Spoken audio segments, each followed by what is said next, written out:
Okay, so let's assume a scenario where the bad thing happened and you have this notice. So walk us through some best practices of how to get yourself prepared, positioned in the first place, and then how to deal with the situations. I really like seeing people be as proactive as possible. And to me, that means a variety of things. But first and foremost, there's no reason in the world why you should not be familiar with Amazon's terms of service, with the seller solutions agreement. Everybody should take time, within the next week or two and read through that and become familiar with it. Even Seller University is quite valuable and something that people should go through, and then they should train their staff on the information that's there. There are a lot of things that can happen to an account or to an individual ASIN for which in some ways you could say there's no excuse because you should be familiar with the policies and you wouldn't want to be violating them by accident just because of the fact you didn't know they're there because you didn't read them. And so that's maybe the first leg of being proactive. I was going to keep going, but I want to make sure that that's something that you would want Yeah, to endorse. so look, this is like telling people, you should read the fine print before you sign the contract.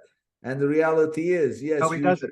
but who does it? Nobody, right? So here is my problem with the terms of service. So yes, you definitely need to read it. But if somebody said, okay, today we're gonna study the terms of service, well, that doesn't really go anywhere because what is the focus? So what I always say people is whatever you're working on at the time. For example, let's say you're building your content and you are working on your title. Go study the terms of service about title and Or content. creating a listing. You could spend the time just studying the terms of service for creating a listing at a minimum. If all of a sudden you start creating listings instead of just adding your inventory to an existing ASIN that's in the catalog, if you're going to create listings, study the policies for creating listings. Exactly. Whatever you're doing. So that's why my approach with pictures, with videos, and everything else, it makes a big difference. And I will say this. I mean, unfortunately, this is Amazon. There's nothing we can do. I share this little example with you. I have a client, and they sell diffuser oils. So now I did not know this, but every single product that has a smell, that smell is attributed to a component called terpene. I did not know this. Chemically, that's what gives smell. It's all terpenes. It's all terpenes. Well, guess where else you can find terpene? In places that are restricted. CBD products. Yeah. So I had this client, and I've been in the Amazon space for 20 years. It's going to be 20 in a few months. Wow. So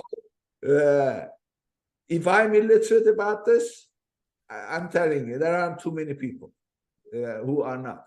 So, and this is the nature of Amazon. So this particular company that I'm working with, they apparently position themselves as a very strong processing operation, a manufacturer of terpene-based products. So they have terpene everywhere in their positioning. That's their marketing material. Strength. Well, guess what? We created the listings. Bang, the listings got suspended, and it says it violates Amazon policy. We go search, and search, and search, and search. There is no policy. All it says is it's so hard. It's so hard when you are violating some kind of restricted keyword that you don't even know is a problem. Yeah. So, but you know where you find the policy? When you get the policy violation. Hopefully. Right. Sometimes they don't even give it to you. Yeah, right underneath. You click and then it opens up. And you know what the policy violation that we had was? sales of liquid terpene is restricted, is not permitted. Well, we're not selling liquid terpene. We're not selling anything of terpene. But finally, and then you go to Amazon, you have all kinds of products with what is terpene, but they're called essential oils. So now we had to replace everything.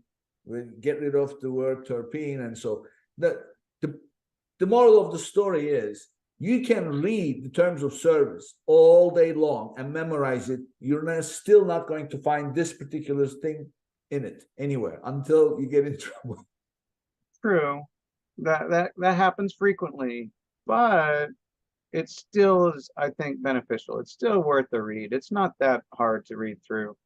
And even if you don't want to read every single word, you know, you could read through the whole Bible and skip Lamentations and you'd be fine, you know. Yeah, exactly. There are certain areas you could probably skip that they don't apply to you, but it's still worth it, you know. It's still it's still worth the time to do it, even as arduous as it might seem. Yeah, I mean, I think, but your advice is sound. I would say what you are really telling people is, you're not telling everybody to go read terms of service cover to cover, but you're just simply telling them, get yourself familiarized and then learn how to navigate the terms of service before you do something. And then you know where to find stuff, what's in it, and then whenever you are executing a particular task, you're simply saying, go study that section that you know how to find, where to find, and get yourself up to speed with what they want you to do. Right. And then when you get in trouble, then you'll learn more, but deal with it, right? I mean, I'd much rather know in advance. Yeah, But that's, you know, sort of the risk management hat, you know. exactly.